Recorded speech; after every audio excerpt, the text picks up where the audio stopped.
Welcome to another episode of A Beer with Atlas. I'm Rich. I'm Brian. And this week, we have another one of those. I wouldn't say it's a legendary beer or mythological. It's getting there. Let's say that. It is.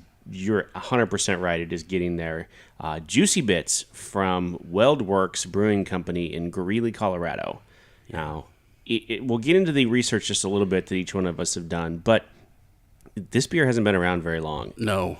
And it has already reached that kind of like whispering, like, have you ever had Juicy Bits? Mm-hmm. And you're like, no. A Colorado beer? Tell me more. Is it from Avery or New? No. Little Greeley. Greeley? I've never been through Greeley before. Yeah. You should definitely go through Greeley. You have to go there on purpose to Greeley. So I did, and these came directly from the brewery. So the first time I'd gone there. No middleman for these ones. No, We didn't have to... Nope. All right. So I've had it, but so we have two beers. We have the Juicy Bits, which is their standard New England style IPA, and then this was one they released that day, extra juicy bits. The double. Yeah. And it kind of looks like a newspaper. Get it? Extra. I do, and I like it. It's very nice. Yeah. So cool. What do you want to do first? You want to do the regular? Yeah, let's do that one. Do regular first. Yeah, because then we can really tell the difference maybe. I got to say, we're going to do some, like, testimonials here. Like, they're going to owe us money or we're going to owe them money, how much we're going to, like, give them lip service. Yeah. This is, without a doubt, the beer I would drink all the time if I could get it. This would never not be in my house. Yes. Or my fridge. It would always be there. So we go to Colorado a lot. My brother lives in Denver, and my family likes to vacation out there and stuff. And this is a staple for me when I go out there. As New England style IPAs have become one of my favorite styles, this one has quickly risen to the top as probably one of my favorites. It is the creme de la creme, as they say. 6.7% alcohol by volume. Yeah, it's not messing around. No. But it's not overpowering either. No. I was talking to Aaron Daly the other day about how the switch in my brain is just flipped, and now it's all IPA for me right now. Like, once the temperature got past 70 one day, like, that's it. It's all, I got a hop craving right now. No more stouts. Stout season is over. You know, I mean, I'll do them. I'll still drink them. Yeah.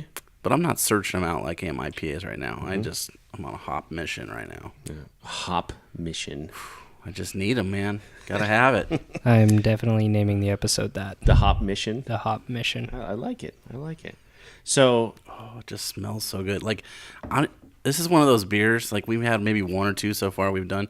I don't even want to drink it. Like, I know it's going to be so good, and if I drink some, it's going to be gone. Yep. I just want to, like, just wear this thing so I can smell it all the time. It is. Oh gosh, yeah. It's so good. As New England style IPAs go, this should be like the standard.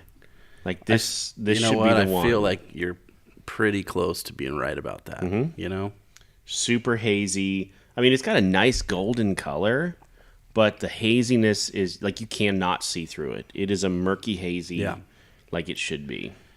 Some of them I have noticed are almost the color of this can. Orange. Yeah, orangey. like more orange color. And this, to me, is just about where you want to go right here. I think if you got to that point, maybe it'd be a little too bitter. Like the overpowering bitterness would take over. And I don't think that would be a good flavor in a New England style IPA. Yeah, it's just, I think, just a matter of what you put in there. And the hops and all that stuff. But yeah, boy, oh boy. I'm just mesmerized by this can. It says fine-tuned beer on the side. It has some knobs. Dolan's gonna recognize those knobs, as it looks like maybe some gain or volume on a pedal, something like that. Does it go to 11? It doesn't, but it could. I can't. They're so small, I can't count that high. But don't pretend like you know what Spinal Tap is, Dolan. He's on a shirt. Don't pretend. Somewhere. God, what a great movie. Does it go to 11? This one goes to 11. Yeah, why don't you just make that 10, 11? Why don't you make that the top? Yeah. Because this one goes to 11. Because this one goes to 11. This drink's 11 out of 10 for This me. one does go to 11. I don't know if I have ranked it on Untapped yet, and we'll get towards the end. You have? Oh, yeah. Yeah, and let me guess, it's a 5. Yeah, it is. Oh, man. But this for good reason. It's amazing. It is. It is. And here's the thing: as New England style IPAs go, I would have a hard time not ranking it a 5. Yeah. I just think it's delicious. it should be the standard for a juicy New England style IPA. Yeah, this is kind of where myself and Beer and Atlas all come together. It's like my first week here. One of the client managers went out there, I think, for a wedding, and that was Mr. Greek, and he came back with a boatload of WeldWerks beers, and I was lucky enough to get some of those beers, and that was the first time I ever had this beer, and wow, knocked my socks off. Yep. Luckily, I had sandals on, too. He brought so much of this back that if he had been pulled over for some reason... That would have been a bootleg situation. It would definitely been yes, absolutely. Which is still a real thing, by the way. Yeah. Yeah, it's the real thing. There's a certain, depending on what state you're in, there's only a certain amount of, liquid by volume you're allowed to take across state lines. So, plan accordingly. So if you're coming from Wisconsin and you're bringing us a bunch of Spotted Cow, be careful. Yeah, hire somebody to drive a second car with you or some, a getaway vehicle, something like that. Or like in Smoking the Bandit, you have a lookout. Yep. Right. Yep. You got to watch out for the fuzz. You got to look out for the Smokies, and then get a CB radio. Yep. And then just have fun with that too, I suppose. I think so. Do they still make CB radios? Yeah. Nice. I think so. Can we put a podcast on the CB radio? I don't think so. I think we it's just more, hold it up. You just have to hold it to the microphone or to the speaker, and yeah. So this is totally off tangent, but kind of close because it ends up tying back to Colorado. The thing that I always think about when I think of CB radios, and it's not truck driving, which is strange, right? It is strange. It's The Shining. Oh, yeah. It's The Shining. Yeah. Because they have one in that room, and it's the only way they can get information out. Yes. And Wendy's asking on there, what's the weather like up there, And that's their only link to the outside world. What was Scatman Crothers? What was his name in the movie? What was his real name was Scatman Crothers. Yeah, which is an amazing name. He was the voice of Hong Kong Phooey. Did you know that? I did cartoon? Not. No. Yeah, he was the voice of that for the one season or whatever they made for that. Let me think here. I got to think about it. Because he could shine too, right? That was his thing. Yeah, he's the one that taught Danny all about it. How to shine. Oh my goodness, I can't think of it off the top of my head. I'll ask the Google machine here. Yeah. I don't know, but that's what I think of when I think of CB radios is Colorado, and here we are, Greeley, Colorado. Scatman Crothers. I'm sure this is. I hope you cut this part out. That part that we don't know what we're talking about. And we'll be like, we just all of a sudden know, like, oh, Scatman. Did you mean Scarman Scratchers? Nope. Nope. Thanks, Google. Nice, good job. We're not quite there yet. So could we have, if we had CB radios, could we have like handles? You have to have a handle. Oh, you have to have a handle, right? Yeah, because you got to be like, hey, Boney Bear, this is Hop Toad down the road, and there's 10 Smokies on your tail. You got to have that whole lingo. Yeah, man. So my dad had a CB radio back in the day. And I remember his handle. Oh, I cannot wait. So he collected railroad memorabilia for a long, long time. Okay. So his CB handle was Rusty Nail. Rusty Nail. Also a drink, isn't it? A Rusty Nail? I don't know. It might be. I'm pretty sure it's a drink. What are you laughing at, Hobo Pork Chop over there? What are you... Yeah. Dolan Michael. Yeah. Oh, now we're using the middle name. Woo! Yes. Wow. Hobo Rusty Nail. Only if you reach back into some older podcasts will you get that. Yeah, otherwise that joke. you're. Yeah. Yep, he was the Rusty Nail. Rusty Nail. I'm pretty sure that's a drink. It might be. You know what mine would be? I'd probably go Hop Father. I feel like that's a good one. That would be a great one. Yeah. I don't even know what mine would be. I don't know. I may just keep the Rusty Nail just as an homage. Bring it on down. Yeah, bring it down. Yeah, maybe. Dolan, what's yours? Hobo Pork Chop. Hobo Pork Chop. That's a pretty good one. It's a mouthful, though. That's a lot. It is. Yeah. That's worth it. It'd be totally worth it. All right, well, so there you go. If you're on a CB, those are our handles. Call into us. Yeah, find us on there. Exactly. Wow. So, all right, so a little bit of research on WeldWerks. If you're ever in Greeley, Colorado, Greeley is can you call it a suburb of Denver? I mean, I'm going to say no. Okay, but it's close. It's close. Close enough that you could get there from Denver very easily. Yes, for sure. Right downtown, close to downtown, 508 8th Avenue, Greeley, Colorado. Their hours Monday through Thursday, noon to 9, Friday and Saturday, noon to 10, Sunday, noon to 7. Was founded in 2015 by Colin Jones and Neil Fisher. That first year, they only produced 500 barrels of beer. That was it. That's pretty small. Pretty small. So that's really, they've been producing beer for like 3 years. Pretty much, Yeah. yes. So by 2017, they were up to 5,000 barrels per year. So they grew rapidly. They've won their first silver medal at the Great American Beer Festival in 2015. I mean, not too shabby. No. Rolling out of the gates. Yep. Instantly, second best beer in that category. And it was an American wheat beer that they won. It was a Hefeweizen that they won. So cool. It's interesting that I've noticed this over the years because I've spent a lot of time in Colorado. I've visited my share breweries there. That they all they work together. There's a camaraderie there, but between them that you can feel and see it. And they actually credit this. I was reading an article about them, and it said that Neil Fisher, one of the co-founders, credits Avery with his obsession with barrel aging. Like he credits them with barrel aging, like kind of started it there in Colorado. And then, so everything he does is kind of in homage to. And that Avery guy, he's the one that was like the mountain climb guy or whatever. Yeah, right. Yeah. Mm-hmm.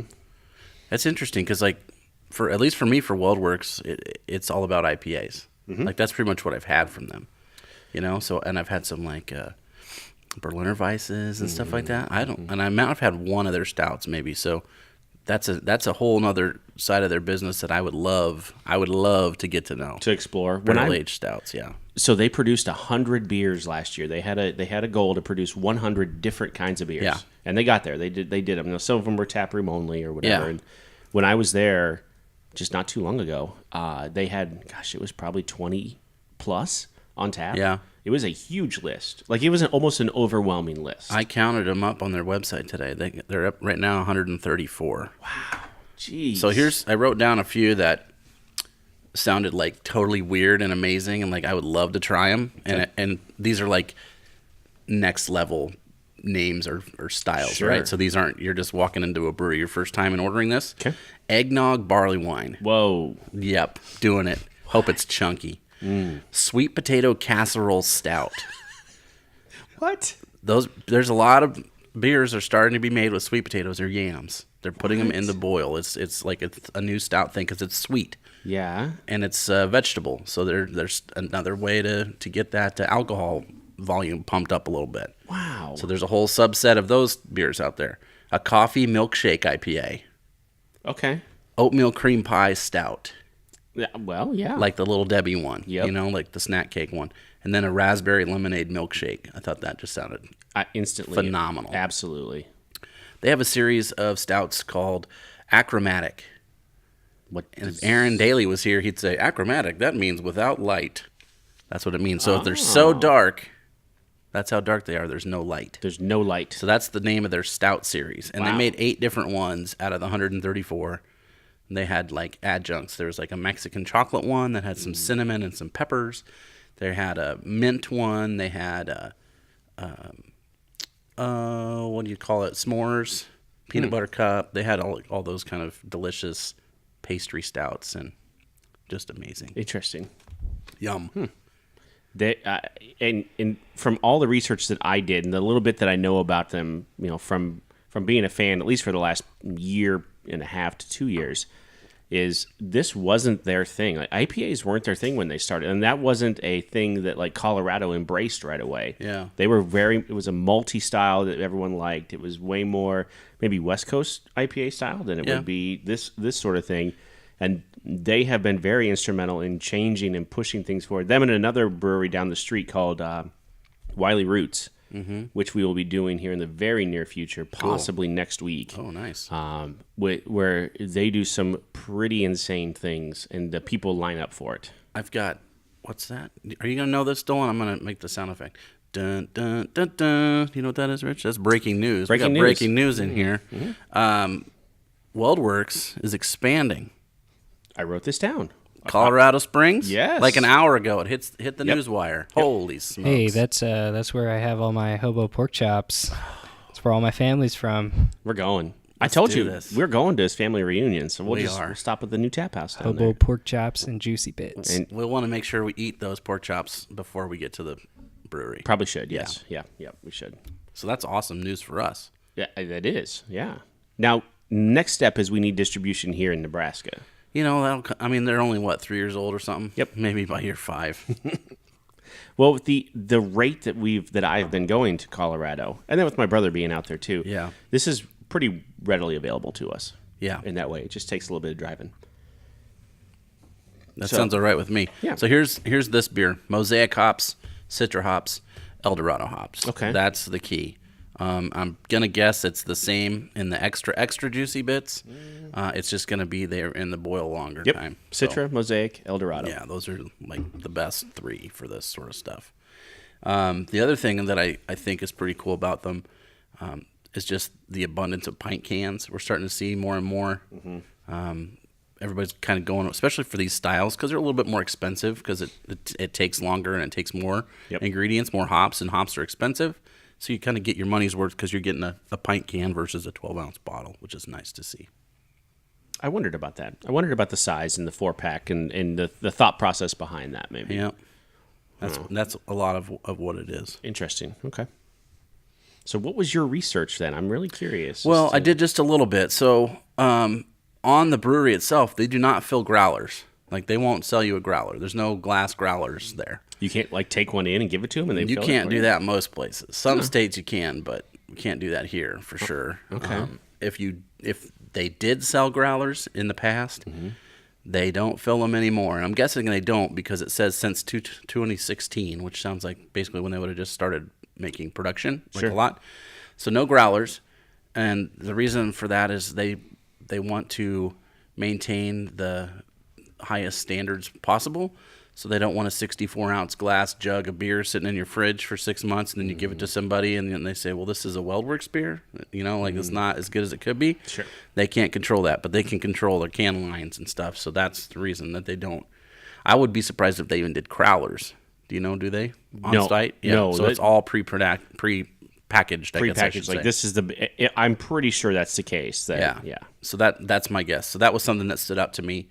The other thing is in their tap room, and you can maybe tell me if this is true or not, but what it said on there was that they don't take tips, or if they do take tips, they split it against everybody because they were like, they basically said the people that are selling this product to you and the people that are taking care of you are experts, and we pay them as such, and there's no reason to feel like you need to do anything more than that, and if you do, it's going to be split among everybody. So it's not like minimum wage job.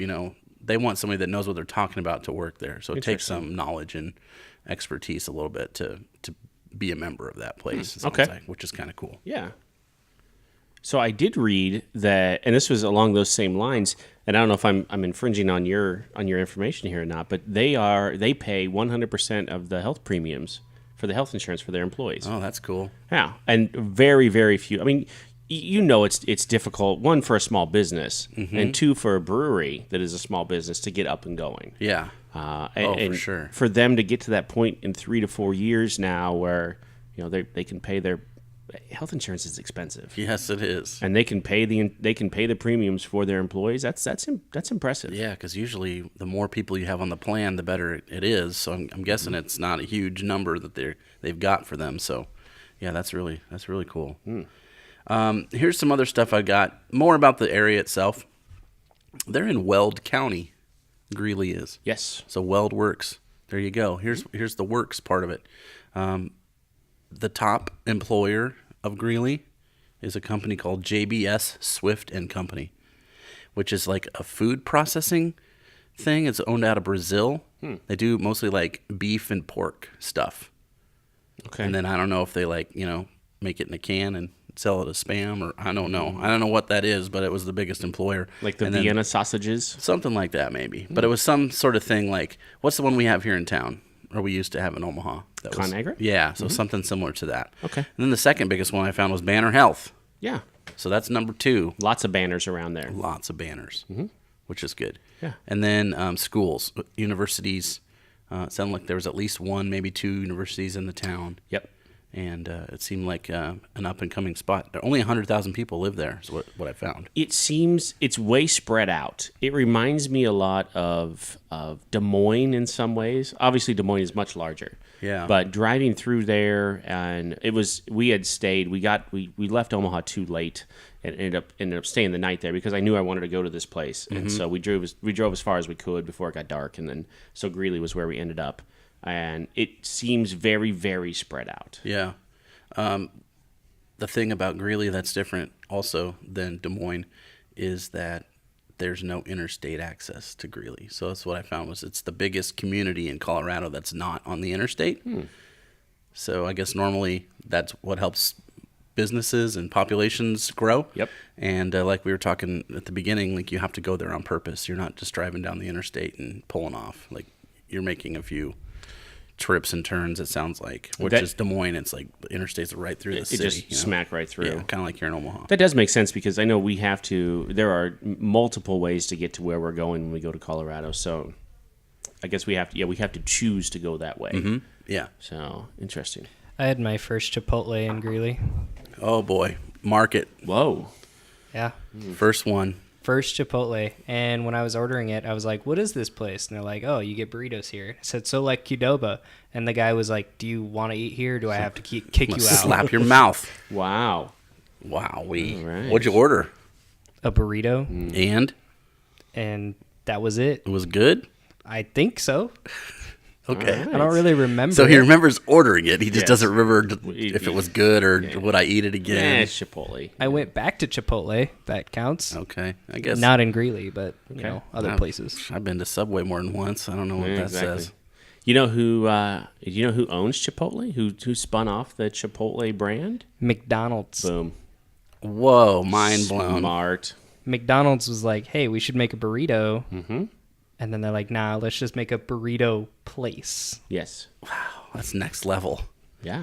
Like that'd be like, you know what? We have coffee in the morning. You know what's even better? Let's make something called Starbucks. Yep. They didn't do that, but that's the close same sort enough. of idea. That's impressive. Dolan knows his food. How's that? Yes, a touring musician has to know where the Chipotle's at. I guess that's how it is. There you go. Well, what do you think? Should we Let's see what happens with that other one? Let's open up the extra and see what this is all about. As you're popping the top there, I'm going to give you a couple more factoids that I've found. This sounds pretty good to me. 270 days annual sunshine. That seems pretty good. I can vouch for that. I feel like maybe some people that aren't near Colorado or don't go there just assume it snows all the time. Yes. And there's like, especially in the Southwest, it's like a desert. Like there's not a whole lot of snow to be had. If you're up high in the mountains, yes, but sure. This is definitely down in the like the foothills. We're past the foothills, not quite to the. But as you're driving there, like you can definitely see the Rocky Mountains off in the distance once you get as close as Greeley. I think that's cool. Yeah. The other thing, the average temperature even in December is 41, which is way warmer than here. Way above freezing. That's interesting. Then in July the average is 89, like the high, like the highest it's going to get is 89 degrees. Whoa. You all right over there? That one's chewy. Chewy. Let's see. I'm going to go into the double here. Extra. So the extra juicy bits, New England style double IPA, 8.6% alcohol by volume.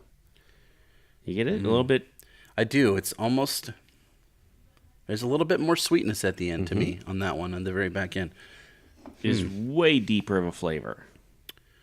I like that. Yeah. But it's definitely stronger. Like you can tell. Absolutely. You can tell. So when we went, it was getting closer to evening time, bedtime for my 9-year-old. Yeah. And I said, look, okay, we drove all this way. I gotta go. They'll be open for another hour. Let's go. My wife's like, God, you're gonna take Maddox to a brewery at 10 o'clock, 9 o'clock at night, whatever it is. I'm like, or 8. I was like 8 o'clock. I'm like, let's just go or whatever. And sure enough, there were like 2 or 3 kids running around anyway. And stuff. So I got the 4-packs that I wanted to get, and then I tried the beta bits. So they've done that? alpha bits, beta bits. Beta was just another iteration of juicy bits. And I honestly couldn't tell you what the difference was. I can tell you, though, it was great, and I was sad they didn't have it in cans. Alpha bits sounds like alphabets, which is kind of cool. And beta bits is fun to say. It's got that alliteration that I'm a fan of. Also reminds me of bacon bits. Definitely not bacon flavor. That's good. You don't want a bacon IPA, I don't think. Can I change my handle to Beta Bits? You can. Beta bits. Yeah, I like that. Go for it, pork chop. You'll always be pork chop now. Oh, boy. Yep. Let's see here. A couple other little things about Greeley, because I've never been there. This ties into Dolan, too. I don't know why we're talking about Dolan so much, but we are. Pikes Peak Gold Rush. Pikes Peak Gold Rush, 1859. The guy came out, Mr. Greeley, and he set up the town after that. Was his name really Greeley? Last name was Greeley, Like yeah. Frank Greeley or Yep, whatever? something like that. Oh, Frank right. C. Greeley. Let's say that's what it was. Sure. Or Michael Greeley. I don't know. Something like that. And then, so it started the town. And in 1911, they had the Greeley Philharmonic Orchestra already set up in 1911. That sounds way too fancy for Well, get this. small town Greeley. Pick up what I'm putting down. 1958, they're the first city in America that has a Department of Culture. Whoa. So, like, they have to take that into account on things. Like, in passing laws and whatnot. They had, like, opera houses and playhouses and funding for schools and all sorts of cool stuff to, like, make their little town cultured. It is rather artsy there. Yeah, so maybe, and that helps them probably, too, that it's a university town. But I thought that was kind of, obviously very innovative because it's not, they don't have that here. What year was it founded? What year? The city was founded 1859. 100 years later, they have the Department of Culture. Okay. I'm going to say his name was probably like Adolphus Greeley then. Adolphus C. it's like- Greeley. yeah. Something fancier than just one of our normal names now. Yeah, could be. Let's see, what else do I have? Oh, I try to tie it into something that we can talk about a little bit. And one of the things you and I can talk about for hours is sports. Okay. So here's a couple of the famous folks that are from this area, and I'm going to drop a name on you, and you're not going to know the name, but you're going to know some of the things. Okay. Robert Williams Daniels. First of all, he's got 3 names. He has 3 first names. Weird. Can't trust him. He owns something called Prime Ticket Sports Network, Okay. and that was in the late 70s, early 80s. I think it's still around today in some ways. It's basically like a Fox Sports, like a regional sports network, and it hit California and then some Nevada mountain areas. And it was like around the same time that ESPN was happening on the East Coast. So it was like the West Coast version of ESPN. Oh, okay. And then it joined in, or he bought into Fox Sports. So he has some Fox Sports holdings as well. Okay. He's from Greeley. He also was a co-owner of the Los Angeles Lakers. Oh. So he's got that. And he used to own, he was the founder of the USFL. And he owned the Los Angeles Express. There we go. I know that. You know about who's the first pick of the Los Angeles Express? Oh. The history? No. Dan Marino. What? Yes, sir. Really? Yes, first pick of the whole league. I'm glad that stuck. Out of Pittsburgh, Yep. armed like a cannon. He went to L.A. and did a few. Sounded like he did like some appearances, in the grocery store and stuff. Hey, here I am. Sure. And then he was like, "Peace, I'm out of here. Go Yeah, to NFL. not doing this." This is a joke." Right. So he took more money, went to NFL. Yeah. But the Los Angeles Express was around for, I think, 3 years, 83 to 86, I think is about when the league folded. Yep. In 1983, this guy bought into the team, Lee Majors. $6 million man. Yes, so I brought his name in because I knew you'd know about that one. Yep. So he was part owner of the team. And the career leader in yards for the team, Hall of Fame quarterback, Steve Young. Wow. And then there was a guy named Zimmerman. He's a lineman, and he's a Hall of Famer in the NFL also. I can't remember what his first name is off the top of my head, but I think he was maybe for the Vikings or the Broncos. But him and Steve Young were both on the team, and they had to basically buy out their contracts so they could go to the NFL. Oh.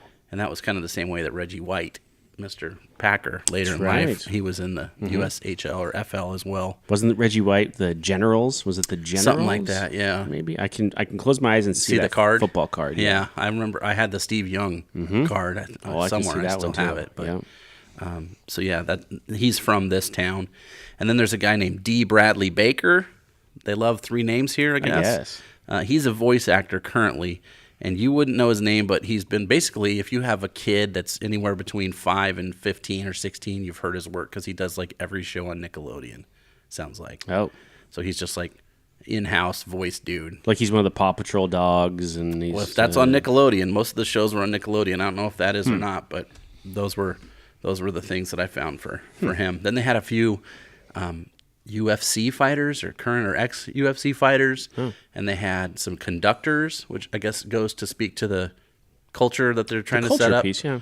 And then there was like maybe 1 or 2 baseball players that not current, but just didn't. made the big leagues, but that was about it. Oh, okay. So those are the things I found out about Greeley. Greeley's it's an interesting town, and I enjoyed our time there. When we just stayed at a little, I don't know, Fairfield Inn, Marriott, whatever it was. But then a little bit of time we had to explore and go down to WeldWerks and then Wiley Roots, just down the. You wouldn't want to, but you could walk from WeldWerks to Wiley Roots. It's that close. Unless you maybe need to.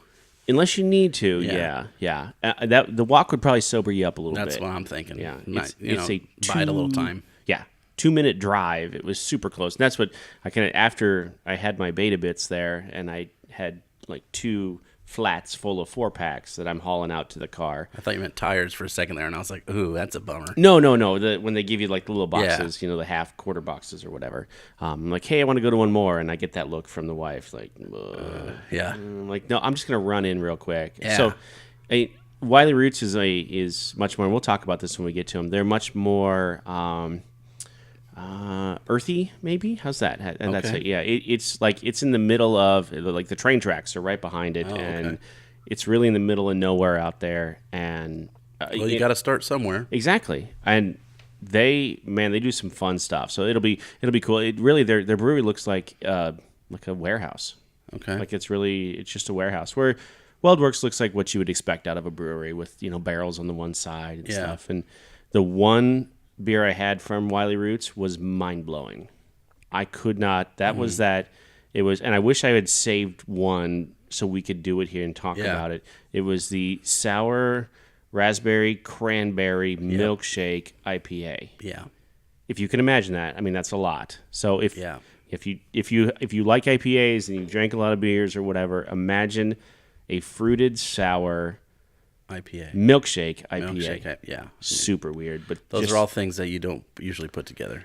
You take the first drink and you're like, this should not be a thing. Yeah, but it was fantastic. So this is the reason why these sorts of breweries are favorites with like actual big craft beer drinkers. People that are always looking for something different because that's what they're doing. They're innovating, and you don't make 134 beers in a year and a half on accident. You know what I mean? Right. A lot of places are just open to sell beer and make the same batch every time, and they always have their flagship beers, Yeah.